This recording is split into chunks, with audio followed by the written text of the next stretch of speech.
Praise Lord, जय मसीह की। मैं स्टैनली मैकवान, मेरे YouTube channel Hindi Gujarati Bible study में आपका स्वागत है। मेरे चैनल को आज अभी इसी वक्त आप सब्सक्राइब कर लीजिए और परमेश्वर के ज्ञान में आप बढ़ते जाओ।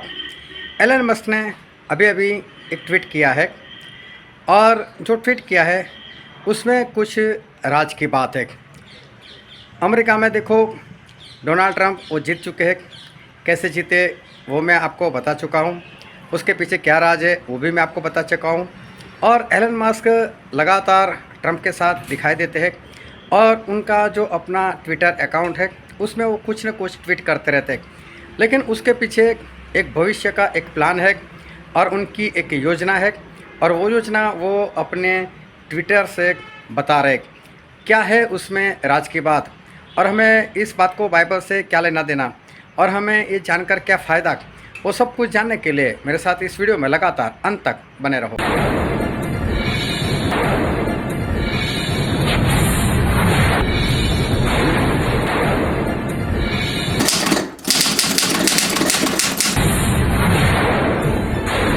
मैं आपको जो बात बताने के लिए जा रहा हूँ वो आप नहीं मानने वाले, वो बात आपको समझ में नहीं आएगी।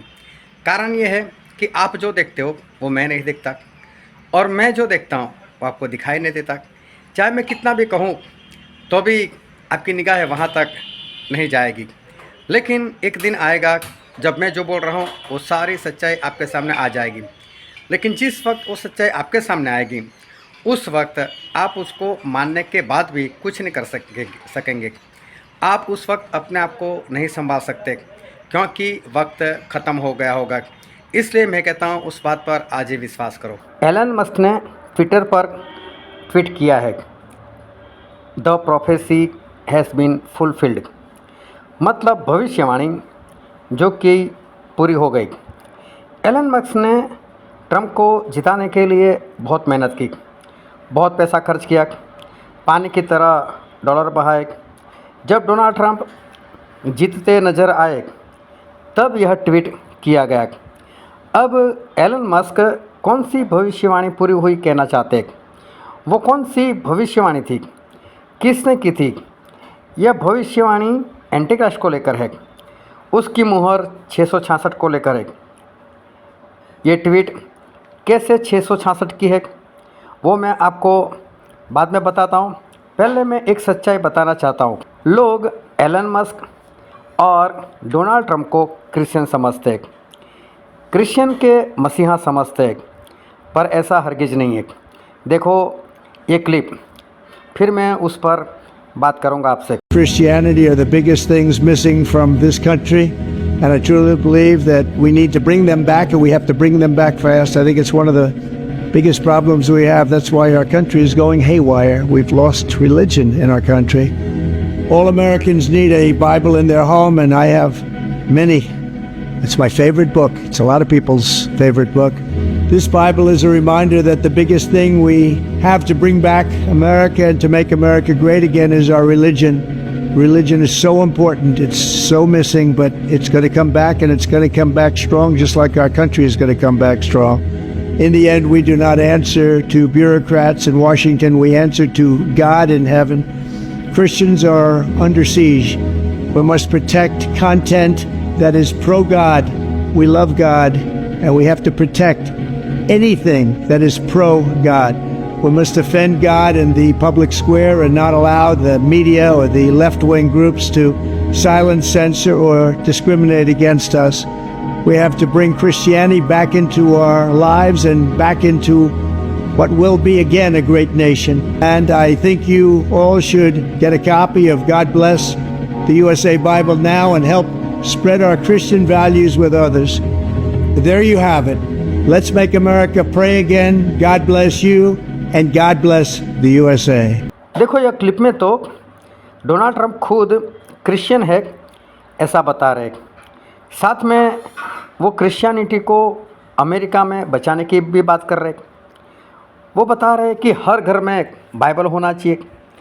वो ये भी बता रहे कि मैं सभी लोगों को बाइबल दूंगा। पर मैं कहता हूँ वो पहले भी 4 साल अमेरिका में राज करके गए, क्या उन्होंने उस वक्त क्रिश्चियनिटी को बचाने के लिए कुछ किया था? भारत में इतना सताव है, मणिपुर के हालात देखो, क्या उन्होंने कभी इसे रोकने की बात की? क्या भारत पर या हमारे प्रधानमंत्री नरेंद्र मोदी पर कोई दबाव उन्होंने डाला? क्या कभी उन्होंने इस बारे में नरेंद्र मोदी से कभी बात की? पहले 4 साल जब वो राज कर रहे थे, क्या भारत में उन्होंने कुछ किया? क्या हमारे सत्ता को कम किया? क्या उस वक्त सत्ता कुछ कम हुआ था? नहीं, ऐसा कुछ भी नहीं। आपको पता है डोनाल्ड ट्रंप कौन से बाइबल घर घर में देने की बात करते? डोनाल्ड ट्रंप ने अपना खुद अलग से बाइबल बनवाया है, उसको बाइबल ऑफ डोनाल्ड ट्रंप भी कहते हैं। पता है उस बाइबल की कीमत कितनी रखी है? उनकी कीमत रखी है, उन्होंने जो अपने बाइबल की कीमत रखी है वो है $59.99। ये कीमत क्या बता रही है? ये कीमत 666 बता रही है। और 666 तो आपको मालूम है वो शैतान का अंक है, जो मसीह का विरोधी आने वाला है उसके निशान का अंक है वो। और भी सबूत बताऊं क्या? वो खुद डोनाल्ड ट्रंप खुद अपने आप को क्या बताते? जो स्वर्गदूतों ने इंसान की लड़कियों से व्यभिचार करके जो नस्ल पैदा की थी, जो राक्षस लोगों को पैदा किया था, ये अपने आप को उनकी नस्ल बता रहा है। देखो एक वीडियो है, उस वीडियो की क्लिप का एक स्क्रीनशॉट है जो मैं आपको बताता हूँ। और ये वीडियो क्या कहना चाहता है वो मैं अगले वीडियो में आपको बताऊँगा कि वो वीडियो क्या कहना चाहता है। जो स्क्रीनशॉट मैंने बताया है उसके ऊपर लिखा हुआ है descendants of the became destructive Atlantis.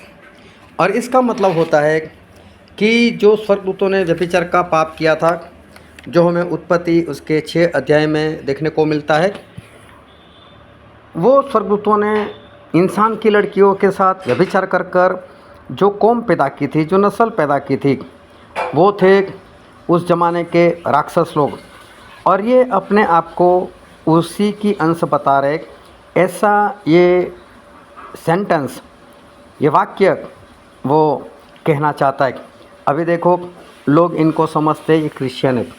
ये क्रिश्चियन किसी भी तरह से नहीं है।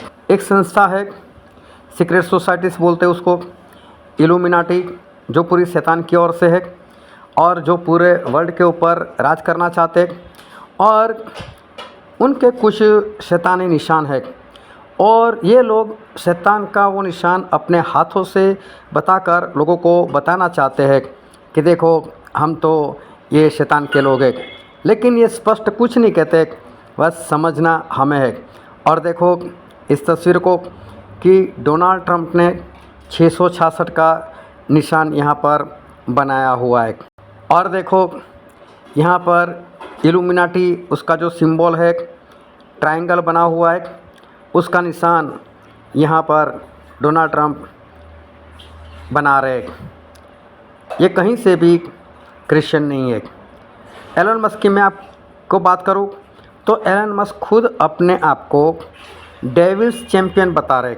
हम किस तरह से मान लें कि ये लोग क्रिश्चियन है? अब मैं आपको बताता हूँ कि वो ट्वीट कैसे 666 के लिए है।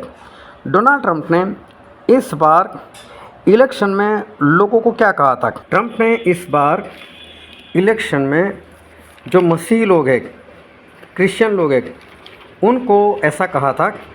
मैं यहाँ पर बाजू में उसका अनुवाद भी बता रहा हूँ। ट्रंप ने कहा, ईसाइयों बाहर निकलो और वोट दो। बस इस बार आपको अब ऐसा करने की ज़रूरत नहीं होगी। 4 और साल आप जानते हैं कि यह ठीक हो जाएगा, यह ठीक हो जाएगा। आपको अब वोट देने की ज़रूरत नहीं होगी मेरे प्यारे ईसाइयों। तो ट्रंप क्या कहना चाहते थे? ट्रंप ये कहना चाहते हैं कि ये लास्ट इलेक्शन है, इसके बाद कोई भी इलेक्शन नहीं होगा। जबकि आज तक ऐसा होता आया है कि हर 4 साल के बाद इलेक्शन अमेरिका में होता है। तो ये 4 साल ख़त्म होंगे 2028 के एंड तक। तो ये लोग 2028 एंड तक ये लोग न्यू वर्ल्ड ऑर्डर लाना चाहते हैं।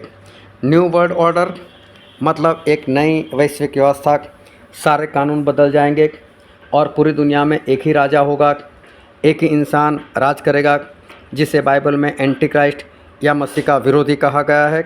वो पूरी दुनिया के ऊपर राज करेगा और अब किसी को इलेक्शन की ज़रूरत नहीं रहेगी और किसी को भी अभी वोट देने की ज़रूरत नहीं पड़ेगी। लेकिन मैं ऐसा कैसे कह सकता हूँ? तो देखो, एलोन मस्क की यह दूसरी ट्वीट, इसमें उन्होंने क्या लिखा है, यहाँ पर पढ़ो। उन्होंने लिखा है नोवस ओर्डो सेक्लोरम। क्या है ये कौन सी लैंग्वेज में लिखा है? क्या आपको मालूम है क्या है? ये लैटिन लैंग्वेज में लिखा हुआ है। पता है ऐसा कहाँ पर और जगह पर लिखा है? जो अमेरिका की $1 की जो नोट है, उस नोट के पीछे वाले हिस्से में ये बात लिखी हुई है, जहाँ पर इल्यूमिनाटी का सिंबल बना है और इस सिंबल के पास यहाँ पर ये बात लिखी गई है, नोवस ओर्डो सेक्लोरम। और पता है इसका मतलब क्या होता है? इसका मतलब होता है न्यू वर्ल्ड एजिस, मतलब न्यू वर्ल्ड ऑर्डर। और न्यू वर्ल्ड ऑर्डर बोले तो एंटी क्राइस्ट को लेकर आना, मसीह के विरोधी को उठाना। अब पता चला एलन मस्क ने क्यों ट्वीट किया, the prophecy has been fulfilled, मतलब भविष्यवाणी पूरी हुई। जो भविष्यवाणी एंटी क्राइस्ट के लिए है, ये उस भविष्यवाणी की बात कर रहा है कि एंटी क्राइस्ट जो खड़ा होने वाला है, बस वो हो चुका समझ लो। अभी उसको उठाने का वक्त आ चुका है। अब कोई इलेक्शन नहीं, अब हालात बहुत बिगड़ने वाले हैं। और मेरे साथ इस चैनल पर बने रहो। अभी तक आपने सब्सक्राइब नहीं किया तो सब्सक्राइब कर लो, क्योंकि मैं ऐसे ही कुछ आखिरी वक्त के लिए आपके लिए कुछ और भी मसाला लेकर आने वाला हूँ। देखो, वक्त नहीं है, संभल जाओ, सच्चा बपतिस्मा ले लो। सच्चा बपतिस्मा कैसे लिया जाता है उसकी लिंक मैंने नीचे डिस्क्रिप्शन में लिखी हुई है, आप जाकर वो वीडियो देख लेना। जब तक सच्चा बपतिस्मा नहीं होगा, आपके पापों की क्षमा आपको नहीं मिलेगी, और जब सच्चा बपतिस्मा होगा तो पापों की क्षमा मिल जाएगी और साथ में पवित्र आत्मा भी आपको मिल जाएंगे। और बिना पवित्र आत्मा आप स्वर्ग नहीं जा सकते। मेरी बातों को मानो, अपने आप को संभालो, पवित्र आत्मा पालो। परमेश्वर आपको आशीष दे। आमीन।